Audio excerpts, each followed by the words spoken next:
We're coming in here fresh off of taking an L. The Texans take a last second field goal loss to the Packers after a terrible offensive performance by the Houston Texans.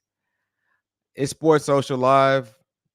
I'm kind of dejected by seeing the performance that the Texans had today against the Packers. I think it was one of the performances that you have to say what's going on. I mean, Bobby Slowick called an offense like he was driving a Lamborghini when we had a Miata on the road. You can't call plays like that for a ragtag offensive line. It looks like we just don't have the effort there to support the level of complexity of the plays that Bobby Slowick was calling. My biggest takeaway from this game is that they have to get on the same page as their offensive capabilities.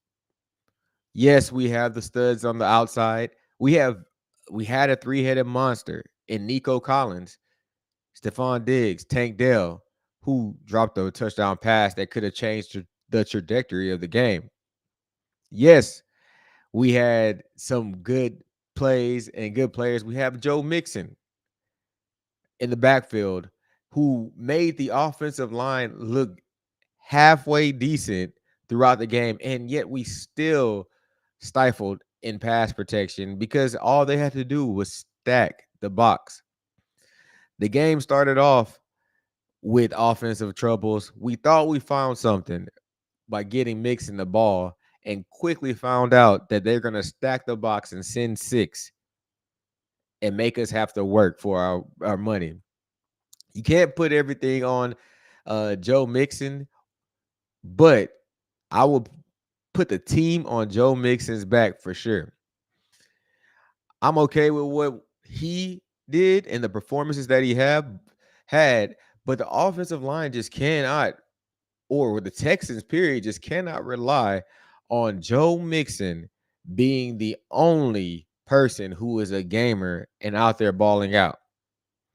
It was a terrible performance by Bobby Slowick and crew down to the offensive line. The right side of the offensive line looked like they were just eh, at times they literally were facing CJ Stroud as a defender shot at A gap, B gap, any gap. The defenders were killing the Texans coming off the sideline. Now, I just want to break down that offensive kind of struggles and troubles that they do have.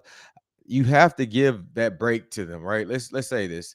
Bobby Slowick is calling the plays.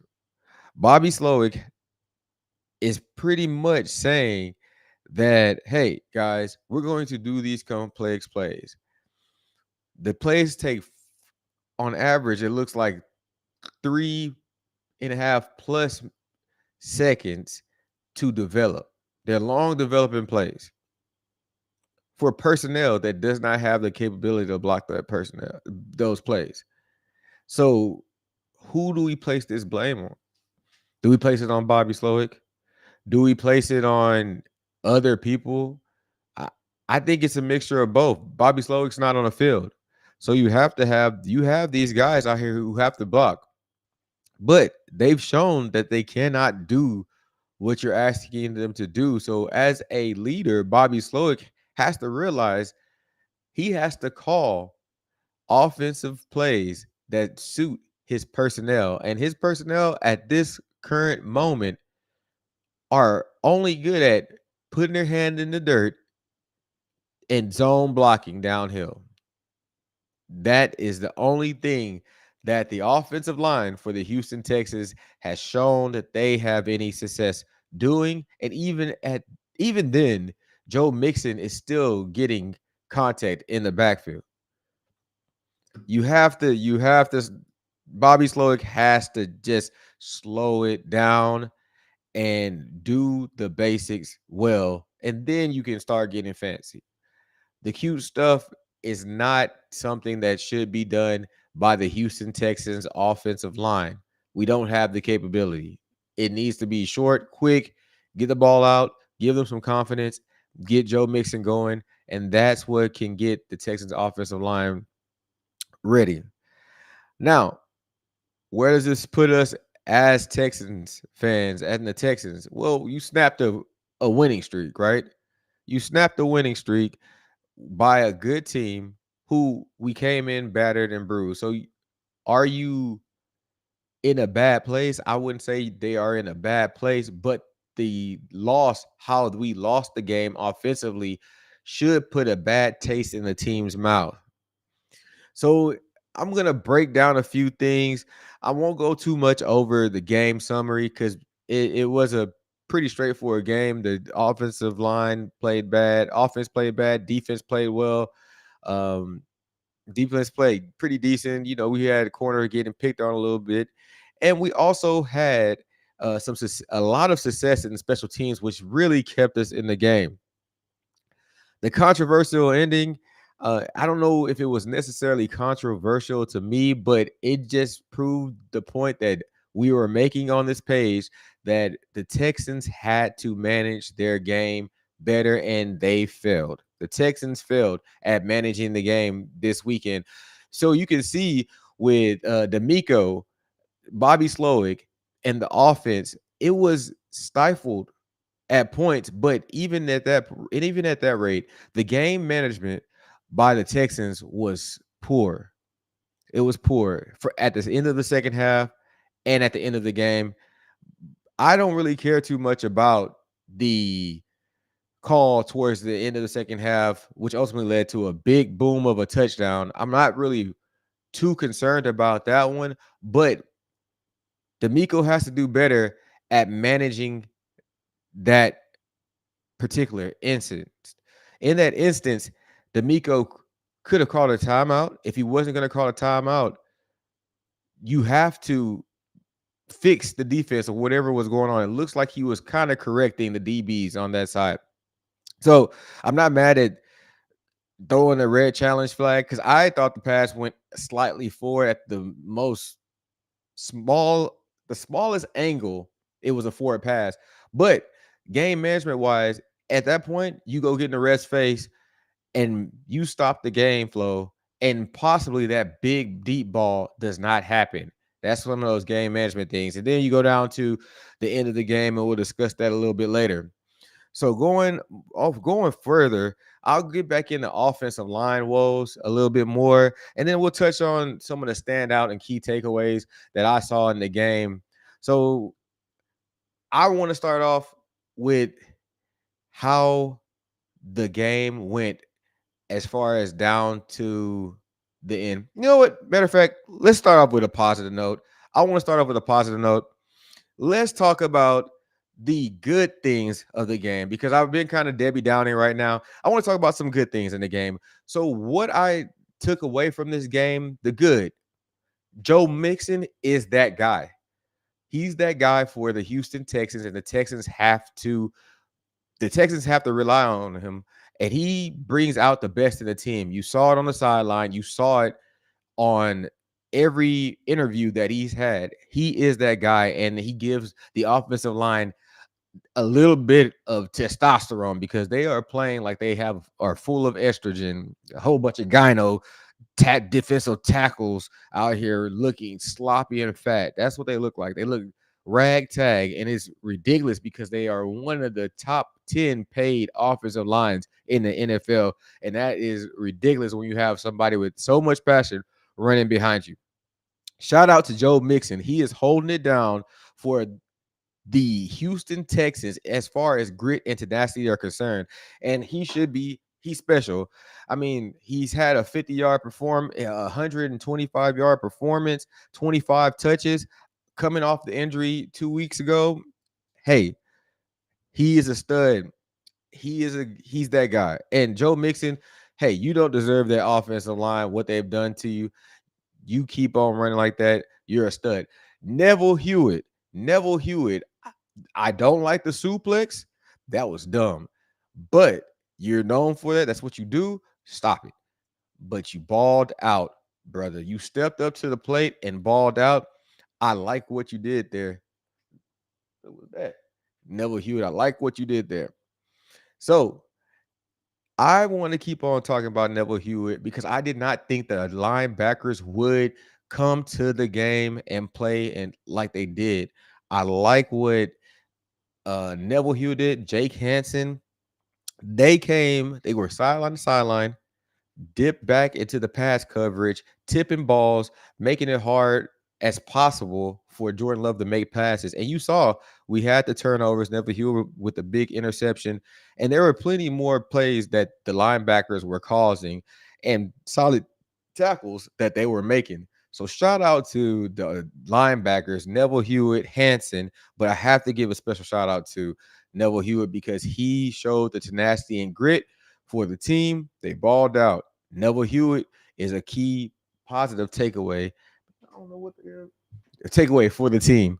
So to keep on going with the other defensive players, I like what I saw from our front seven. I mean, Will Anderson Jr. battled through injury. You also had strong defensive plays by Bullock. You had Stingley out there balling. A quarterback's gonna get a pass on them in the NFL, so I'm not mad at that. But the way they were coming up, making tackles, supporting the run game, I give them credit. The defense balled out. But, but, let's talk about somebody who said they were going to do something and follow through with it. And shout out to Big Tim Settle.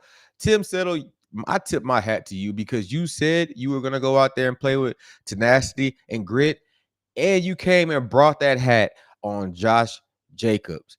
That was nice to see. I'm happy that you came. We need that tenacity and grit from the front seven, and we got it. I don't put anything on that front seven. They played. They held them to the 24 points, which were the offense had nothing to give and didn't provide them with any support. So shout out to Tim Settle Jr. and the defense who were played the best they could. Yeah, we gave up a little bit of yards. That one bomb play after, you know, a long after that forward pass that we were kind of contesting. But shout out to Tim Settle, balled out. Josh Jacobs, he felt you. Shout out to you, good sir. Shout out to you. But back to our offensive line woes. I don't I don't want to just talk about how bad they were. I want to talk about what they were bad in. So to be specific, they missed blocks. I mean, just quite frankly, missed blocks. They look slow. They look sloppy. They miss blocks. And if you're going to be slow and sloppy, at least be smart. You can't be, you can't do all three things and then with a stud of a running back and a stud of a quarterback behind you and two great receivers, if you're not going to, be on the, it's like they might as well not even be on the field. And the paychecks don't even make sense at this point. Like Laramie Tunsil, I was shocked when he got the big contract, to be quite honest. I never understood it. He held down his side slightly, but it just doesn't make sense, the paychecks that they're getting with the play that we're getting, right? Texans got to do better. Um, they missed a lot of things. I mean, I'm looking at my notes right now, and I mean, let's be clear. Shaq Mason, dude, after the game, you sounded good in the post-game interviews that you were given, but Shaq Mason, I didn't like you the first 2, 3 games, and you look slow and old and bad hips.